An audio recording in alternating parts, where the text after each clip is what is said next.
How long did that take me? 4 or 5 months longer than it probably should have done by my estimation. Well, it's a good job that Moffat's final series is finally over, with only 1 episode left of the series still to arrive at Christmas. So was reviewing this series worth it? Probably not. In fact, looking back on it, it all seemed quite a dull affair up until these episodes came out. Woohoo!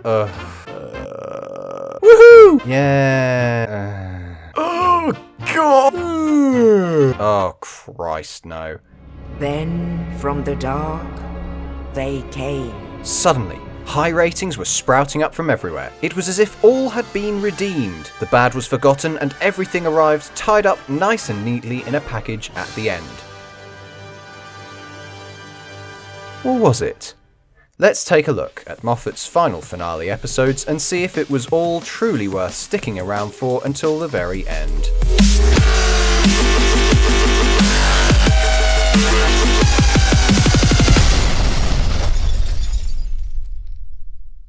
Our first episode, titled World Enough in Time, opens with another reminder that it's Capaldi's last series. This whole regeneration thing has been driving me up the wall throughout the series. They teased the regeneration was going to be in Lie of the Land, and it wasn't. Here again, we are lured the bait that he will regenerate against his will at the end of The Doctor Falls, which doesn't happen either, and even has a hissy fit inside the TARDIS about the whole thing, cancelling it once again. What gets me mad about the placement of this one here, though, is that we already know it's coming, rendering it pointless. It would have been more interesting to kick off the story perhaps with establishing the black hole, followed by a montage of preparing Missy for her impersonation of the Doctor, just as she comes out of the TARDIS to say, "I'm Doctor Who." We then jump to the titles. I know it's a rather small complaint, but after having your balls tickled over the course of 11 weeks, the sensation kind of wears off. On a more positive note, the opening of the episode is grandiose and marvellous, providing us with some of the most incredible visuals the show has ever produced. Space and time are condensed and distorted around us as a seemingly impossible ship contains many variations of Earth-like landscapes, slowly hanging in orbit before the gaping mouth of the black hole. We transition beautifully from outer space, twisting into a clean and lovely captain's room. Despite Missy being the Doctor momentarily is vastly underdeveloped here,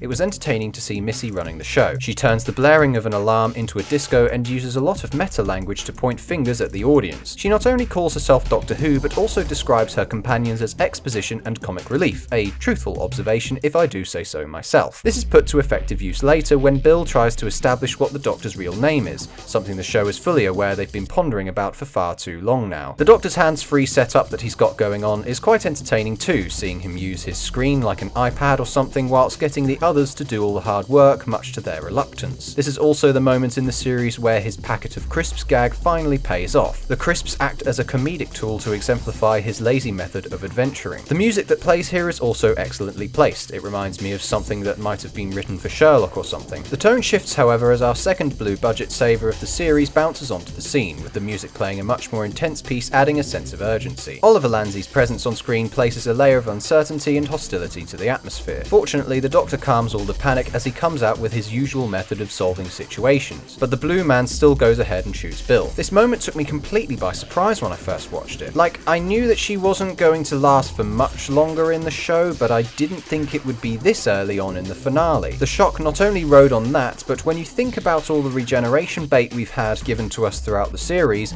pulling a surprise like this was definitely a good idea. The wound Bill receives is literally a black hole. Now the team have to contend with 2 black holes instead of 1. Enjoying your bacon sandwich? Go tell a pig about your moral high ground. Thanks, miss. It's interesting that we get some insight into what Bill really thinks of Missy in the following scene, which explains her pessimistic attitude towards her before getting shot. It's quite cool watching Bill's rejection of her play out as the Doctor becomes quite emotional at the prospect of turning Missy good. This was a really interesting part of his performance in my opinion because he's clearly trying to battle between his resentment and adoration of her. Even Nardole gets in on the action with a selfie joke that actually worked? The flash even transitions us into the next scene, like we're experiencing a Harry Potter-esque photo album of past conversations Bill had before she died, but without detracting from the Missy issue at all. The Doctor even goes as far as to share my feelings towards the whole gender obsession thing, but Bill calls him out on his race being Time Lords.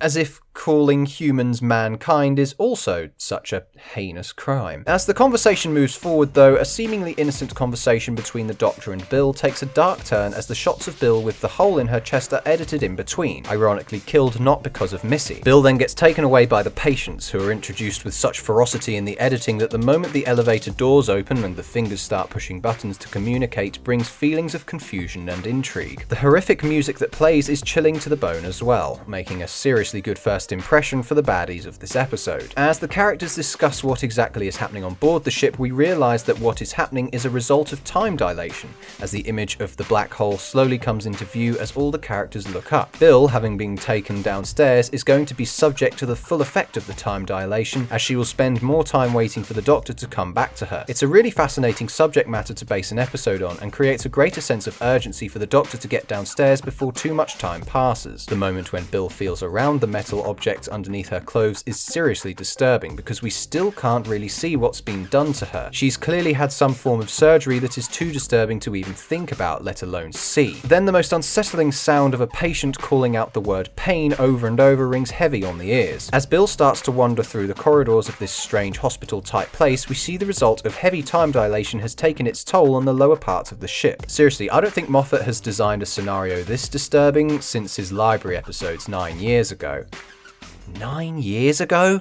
Jesus Christ, I'm getting old. I mean, I would complain about this story's similarities to Empty Child and Dr. Dancers, but it seems fitting that both his first and last 2-part story is based around a hospital where the wards are filled to the brim with disturbing transformations of human beings. But yeah, this whole segment sent quite the chill down my spine, especially the notion that these people aren't getting better but are simply having their machines muted. The shrill violins that play here too add to the silent screams of pain that one can feel echoing around the room. Bill then looks outside and we see what has become of those gorgeous views we saw in the opening. This floor has turned into a hellish industrial nightmare. It is in this moment, however, that a patient tries to grab Bill, only for John Sim to come along and deal with the threat, followed by offering her tea. Now, I don't know about you guys, but it was this moment here that it clocked into my head who this guy was. The makeup department undoubtedly put in a lot of effort, but I hate to say that I wasn't convinced. Especially when he asks Bill if she wants any tea, his voice has barely been altered at all, except perhaps for the accent. His eyes and voice were probably the biggest giveaways, but I don't think the makeup department was entirely to blame for this. You see, this all could have been avoided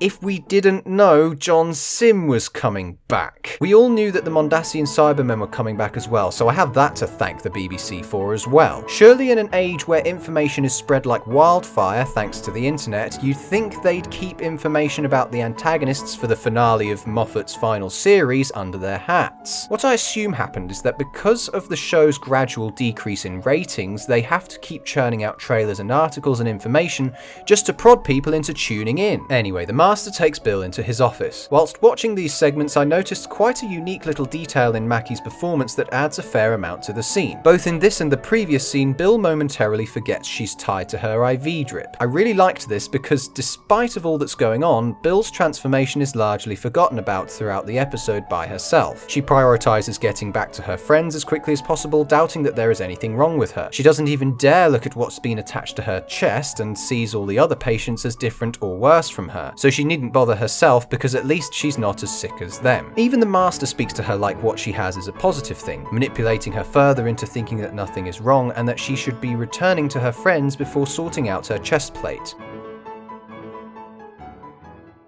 Following this, we are educated on how time dilation works in a simple and effective manner. I'm quite happy that the Doctor's job at the university has some payoff here, because turning his sonic screwdriver into a whiteboard pen was a really neat little thing to do. It's why I don't mind having this notion explained to me again, because despite understanding the concept prior to watching the episode, what the story has done with it is very creative. By explaining the scientific theory to us with the context of the story interwoven around it, it makes understanding it very entertaining. Not just that though, the transitions back and forth between the top and bottom of the ship, shown through the frozen images on the Master's TV, are also effective at understanding how much time is truly passing. Both Bill and the Master have seen the Doctor with his eyebrows raised for a whole week, just so the audience can understand how crippling the effects of this theory can be. This is all well and good, but flawed. Firstly, if the Doctor cared enough about Bill, you'd have thought that his first step would be to get into the elevator and head downstairs instead of lecturing everybody. I mean, Missy probably already knows about this theory. Nardole is supposed supposed to be smart too, so who exactly is he explaining this all to? The man he's going to knock out in a few minutes' time? Secondly, Bill looks quite shocked at the fact the three upstairs are now waiting for the lift. You'd think with such excessive time dilation that she'd be aware of this days beforehand, especially if you're watching what they're doing every single day. Bill gets fully upgraded though, and the other three finally make their way down to Bill's floor. I was surprised how long it actually took Missy to turn around and give Master the time of day, given all the leading questions he was asking her. Finally, after catching her attention though, the Master reveals himself. Of course to no effect for anybody who has been paying attention, but I'm sure this reveal would have been great had it not been for the reasons I laid out earlier. The Doctor and Nardole then witness the rebirth of Bill as a Cyberman as she steps out from the dark. This moment is truly haunting because we already know Bill's fate, whereas the other two don't. A feeling of dread surged through me as I watched this, knowing that Bill would never have been saved under the instruction and guidance of the Master. The cruel transformation of Bill was quite the emotional moment for any fans of her, and is possibly one of the most tragic methods of killing off the companion the show has ever conceived. The only aspect that kind of ruined this moment, though, was when Bill tries to pronounce her name over and over again. Bill Potts, Bill Potts, Bill Potts, Bill Potts. This way of saying her name is just so funny that it took me right out of the moment here. I'd call it a genesis, specifically the genesis of the Cybermen. Aha! A reference to classic Who, I understand. The cliff we are left hanging from in this episode, however, was pretty intriguing. We are left to wonder what exactly will happen to Bill now she's trapped inside that suit, and the stakes are now raised given the Doctor has two Masters to deal with now instead of just the one, and one was bad enough. The emotional impact of what's happened is felt as a tear falls through the Cybermen's mask. And then that's it. That's the end. Oh, it's brilliant. World Enough in Time is certainly a contender for the best episode of this series. The visuals are excellent, the performances weren't too shabby, the music was amazing and had a lot of twists and turns that I had forgotten the show was capable of. Most of the good stuff comes from the application of scientific theory and the ups and downs of the story. Some moments were hilarious and the comedy was well placed, but also took some seriously sharp turns into depression and chaos. It summed itself up quite nicely and the cliffhanger is great too, but some minor issues convince me that the episode isn't as perfect as others have claimed. The regeneration ball tickling at the beginning, the show's awful marketing, and some minor issues surrounding the application of time dilation have convinced me to give this episode an 8 out of 10. Here comes part 2. Prepare your rage. Prepare. Part 2 of Capaldi's semi-final misadventure kicks off with an introduction to a beautiful countryside that is on floor 507 of the ship. I have to give it to them because the cinematography here is great, mashed up with a sense of foreboding as we see the cyber patients strapped up like scarecrows. The attack leaves us pondering how long the people can last against their seemingly invincible enemy. That context noted, we are then provided with one of the most shocking shots of the series, that of Cyber Bill carrying the Doctor in her arms, presumed to be dead. Now of course I wasn't completely fooled. I hadn't forgotten the shots of the Doctor nearing regeneration at the beginning of the previous episode. Fortunately, this clip gets revealed 12 minutes later into the episode, so I guess we'll talk about it then, won't we, Moffat? You little tease. I tell you what guys, this scene on the rooftop was pretty good. The way that Missy and the Master play off each other is really unique and is such a strange thing to watch, given that they are the same person. Funnily enough, there's no time paradox or anything because the pair create such mass chaos wherever they go anyway that putting them together is just a recipe for double disaster. This black and white segment we see afterwards to connect the two episodes looks like a scene from an art film or something. It's really out of place, but God, I love it. In response to all the chaos around him, the Doctor then smugly brews up some chaos of his own, I guess. Apparently, the Doctor is tough enough to endure a whack from Missy, and immediately afterwards redefine the meaning of the word human. In order to do this, he changes a single digit of a number by pressing a bunch of buttons.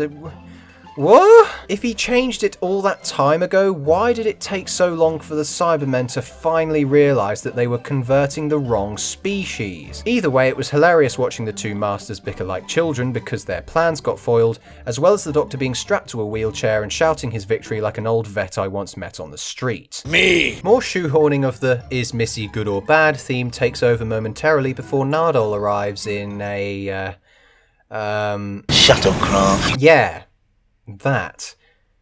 Wait, sorry, where did you get that from again? After Bill then displays her authority, we are brought to the opening of the episode. I know that placing the shot of the Doctor in Bill's arms is pretty impactful, but I think it would have been better placed if the story was just simply told chronologically. The impact of the shot would be better placed with the context of the episode understood, but as I've said before, this show is obsessed with teasing the audience as opposed to actually relieving us of our throbbing Doctor Who hard-ons. We then have another unnecessary jump into the future, even though they could have just as easily have said the next day, where Bill's personality starts to return. It's devastating to witness Bill confused about her identity, watching her as everybody treats her like a monster. The fact that children perceive her as a potential threat tears Bill apart, reinforced by this fantastic shot of her looking in the mirror. Just as Bill reawakens to her nightmare reality, the Doctor comes in and they discuss her identity crisis. Littered through these segments are some seriously haunting pieces of music mixed with some excellent camera trickery, allowing us to empathise with her struggle. Bill's attachment to herself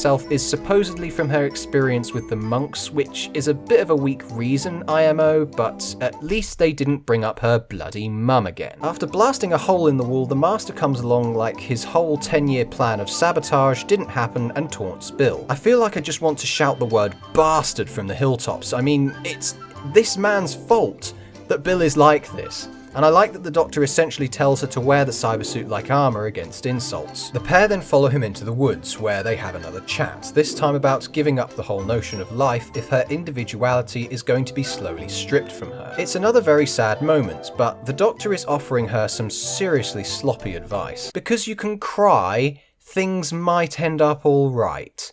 I mean, Jesus, man, you ought to tell that to Yvonne Hartman. What the hell happened to her? Anyway, the four of them find the lifts hidden in the forest where a Series 8 Cyberman shows up from within one of them. I'm surprised that neither Missy or the Doctor perked up at this in any way, given that this was the design of the Cybermen that appeared during their first adventure together. Despite this, however, I was especially intrigued by the notion of Cybermen getting stronger and stronger on the lower levels. This evolution, if you like, is shown when we see the Cybers Industries Cybermen, and even their theme is incorporated into the music. It was nice that the variety of Cybermen displayed in this episode weren't just there for nostalgic purposes and actually tied into the story. Thanks to 2 weeks passing by on 507 though, we don't get any opportunity to learn who any of these people are, nor are we given any reason why we should care about them. Nardole, Docky and Bill depended on those living in the house for protection, so we do have one reason why we should care about them, I suppose. 2 characters spring to mind though, and I can't even remember their names, they're simply that forgettable.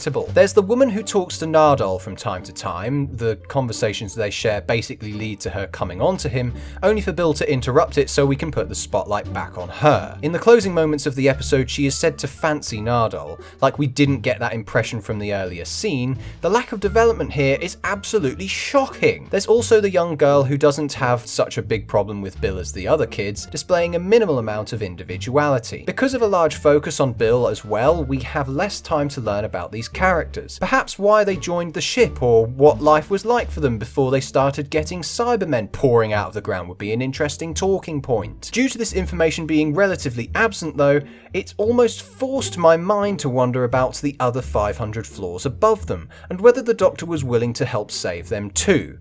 Which he doesn't. In another Master and Missy scene, the two start getting a bit close to each other. You'd think given how much of a mess the pair caused on the floors below, the Doctor would at least have kept them in chains or something. But instead, we have the pleasure of witnessing the Master get an erection over himself, or at least I think that was what the end of this scene implied. Back at the shack, the Cybermen start coming out of the ground. You know the story's conflict is underwhelming when you realise that the Doctor's army against the deadliest, and still getting deadlier, Cybermen he's ever faced consists of Bill, the equivalent of an outdated Cyberman, Nardole on a laptop, and a bunch of kids, one armed with an apple. I think it's just sheer genius.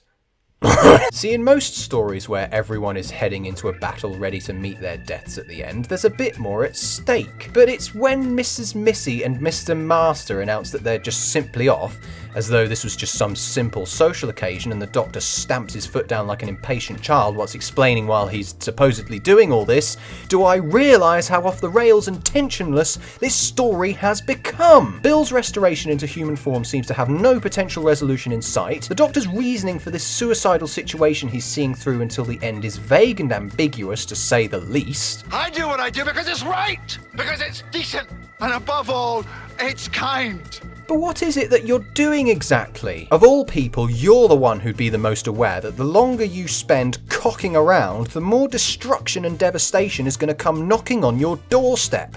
It's not even like you're saving the universe or anything in this episode. In this 2-week period, I would have thought this entire floor would be, for lack of a better word, deleted. See, now I'd commend Capaldi on the performance, but as I said, the script fails him miserably. What makes this whole scene even more pointless is that both Missy and the Master didn't even bother to listen to him. And who can bloody blame them? They depart towards the elevator where Missy changes her mind again for the millionth time. She does this by stabbing the Master Assassin's Creed style, solving the mystery of how Missy became Missy. I don't quite know what the reason she has for doing this. You'd think if the Master of all people could prevent a regeneration, she would, sorry. Oh my god.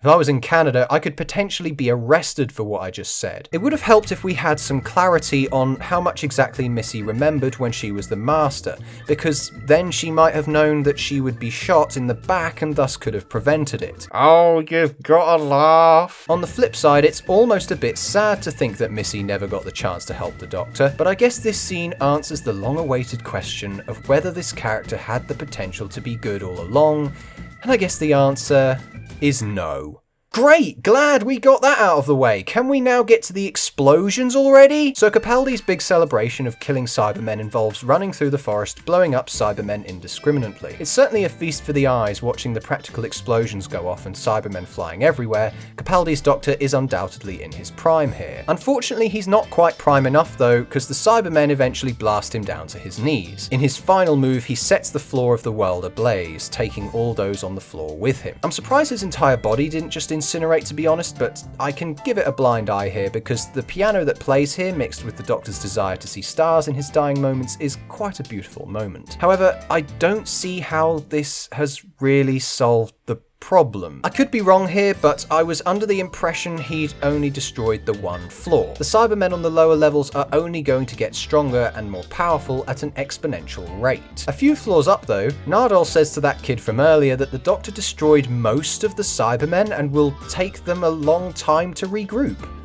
Sorry, most of them? Compared to the amount of Cybermen I imagined would turn up, there didn't look like there were that many. I mean, we barely saw any conflict with them besides that kid throwing the apple and the Doctor blowing things up, so I wouldn't trust Nardole to be honest about how hopeful your situation is, love. Now, you're all going to have to forgive me because the final part of the story caused me to burst out with laughter because I was not expecting this at all. And it's also really bad. If you can honestly believe it, ladies and gentlemen, Bill is saved by the Puddle Girl, who she had a tiny fling with in the first episode of this series. Honestly, I had completely forgotten about this quote character, but to make her the Deus Ex Machina of the final finale Moffat episode, it just makes so little sense to me. So, right, Puddle Girl managed to take Bill's spirit from within the Cybermen and turns her into a Puddle Girl too.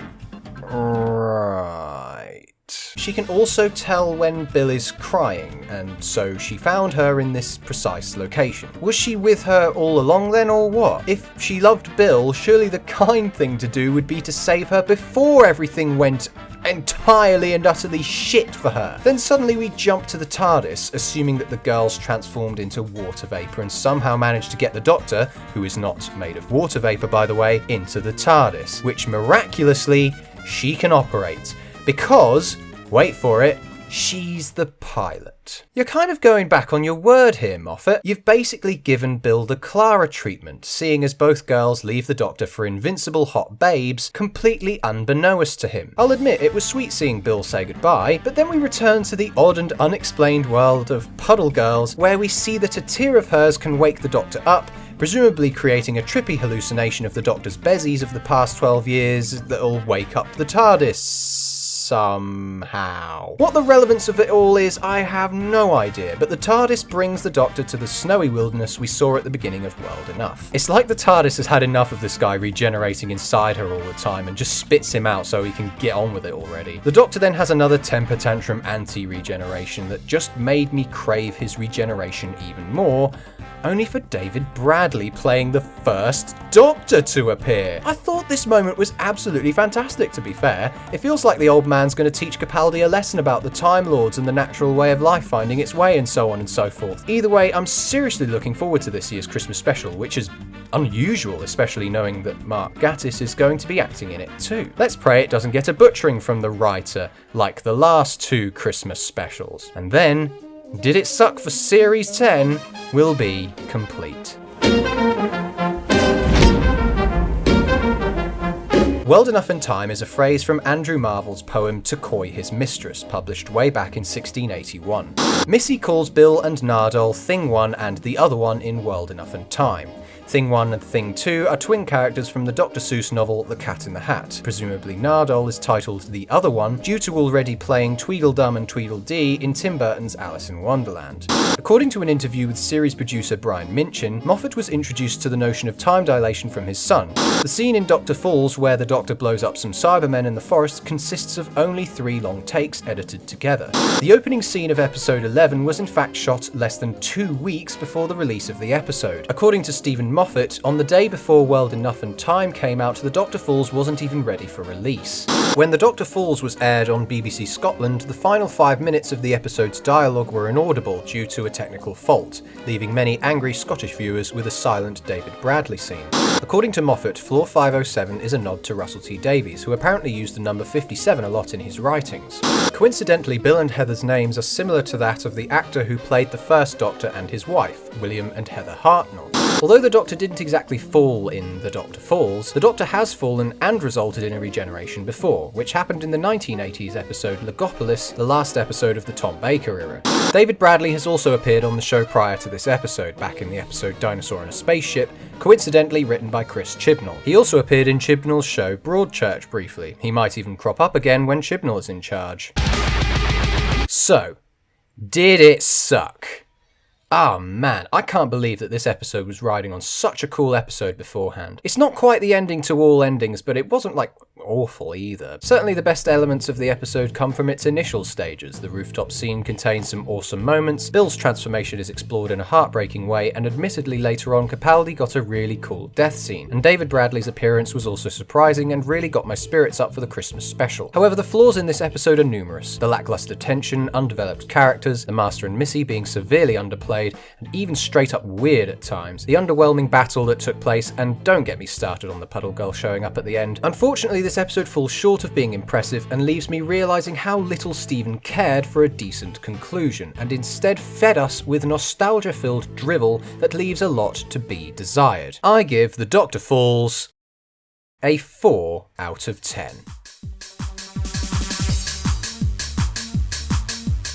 The Doctor even goes as far as to share my feelings towards the whole gender obsession thing, but Bill kills him. Yeah, that probably would actually happen. I can hear that bus coming from a million miles away. Fucking Doodlebrand. Bollocks to it all. Where we see that her tear can... Given that this was the design of the Cybermen that appeared in the first fucking... I can't... A few floors up though, Nardole says to that kid from earlier that the Doctor destroyed most of the Cybermen and will take them all as a long fuck. I can't even read anymore. I don't have to make a video on Doctor Who for a whole month, and even then I won't know what's happening in it, so it'll be even better. Whether I release it on time, I have no idea. Probably not, because Christmas is a fucking ball ache in itself, like planning wise.